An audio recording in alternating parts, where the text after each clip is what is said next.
Radhe Radhe friends. ओम गम गणपते नमः। ओम नमो भगवते वासुदेवाय। आज हम श्रीमद् भगवद गीता 7वें अध्याय ज्ञान विज्ञानियों का महात्म्य के वर्णन करने जा रहे हैं। भगवान शिव कहते हैं, पार्वती अब मैं 7वें अध्याय का महात्म्य बतलाता हूँ, जिसे सुनकर कानों में अमृत राशि भर जाती है। पाटलिपुत्र नामक एक दुर्गम नगर है, जिसका गोपुर बहुत ही ऊंचा है। उस नगर में शंकुकर्ण नामक एक ब्राह्मण रहता था।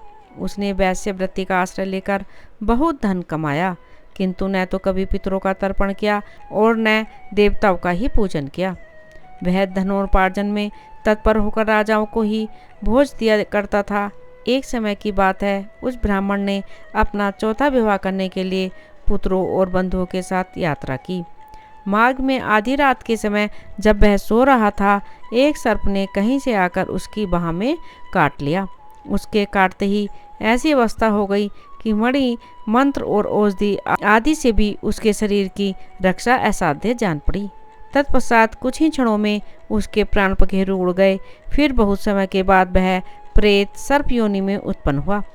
उसका चित्त धन की वासना में बंधा था।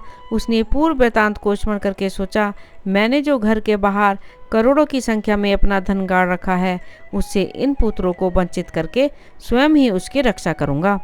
एक दिन सांप की योनि से पीड़ित होकर पिता ने स्वप्न में अपने पुत्रों के समक्ष आकर अपना मनोभाव बताया। तब उसके निरंकुश पुत्रों ने सवेरे उठकर बड़े विस्मय के साथ एक दूसरे से स्वप्न की बातें कहीं। उनमें से मंझला पुत्र कुदाल हाथ में लिए घर से निकला और जहां उसके पिता सर्प योनि धारण करके रहते थे, उस स्थान पर गया।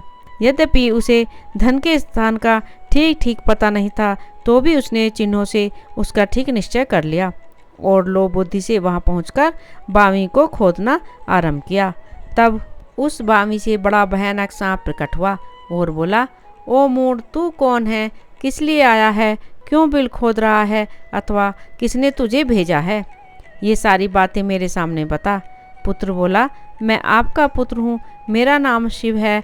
मैं रात्रि में देखे हुए स्वप्न से विस्मित होकर यहाँ का सुवर्ण लेने के कौतूहल से आया हूँ। पुत्र की यह वाणी सुनकर वह सांप हंसता हुआ उच्च स्वर में इस प्रकार स्पष्ट वचन बोला, यदि तू मेरा पुत्र है तो मुझे शीघ्र ही बंधन से मुक्त कर। मैं पूर्व जन्म के गाड़े हुए धन के ही लिए सर्प योनि में उत्पन्न हुआ हूँ। पुत्र ने पूछा, पिताजी आपकी मुक्ति कैसे होगी? इसका उपाय मुझे बताइए, क्योंकि मैं इस रात में सब लोगों को छोड़कर आपके पास आया हूँ। पिता ने कहा, बेटा, गीता के अमृतमय 7वें अध्याय को छोड़कर मुझे मुक्त करने में तीर्थ, दान, तप और यज्ञ भी सर्वथा समर्थ नहीं है। केवल गीता का 7वां अध्याय ही प्राणियों के जरा, मृत्यु आदि दुख को दूर करने वाला है। पुत्र, मेरे श्राद्ध के दिन 7वें अध्याय का पाठ करने वाले ब्राह्मण को श्रद्धा पूर्वक भोजन कराओ, इससे निसंदेह मेरी मुक्ति हो जाएगी। वत्स, अपनी शक्ति के अनुसार पूर्ण श्रद्धा के साथ वेद विद्या में प्रवीण अन्य ब्राह्मणों को भी भोजन कराना। सर्प योनि में पड़े हुए पिता के ये वचन सुनकर सभी पुत्रों ने उसकी आज्ञा के अनुसार तथा उससे भी अधिक किया। तब शंकुकर्ण ने अपने सर्प शरीर को त्याग कर दिव्य देह धारण किया और सारा धन पुत्रों के अधीन कर दिया।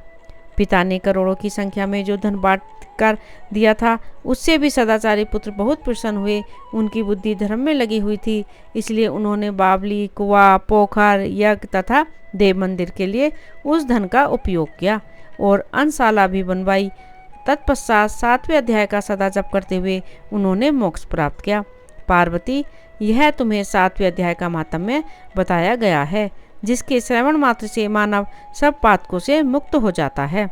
राधे राधे। ओम नमो भगवते वासुदेवाय। मेरे चैनल को ज़्यादा से ज़्यादा सब्सक्राइब करें, लाइक करें और शेयर करें।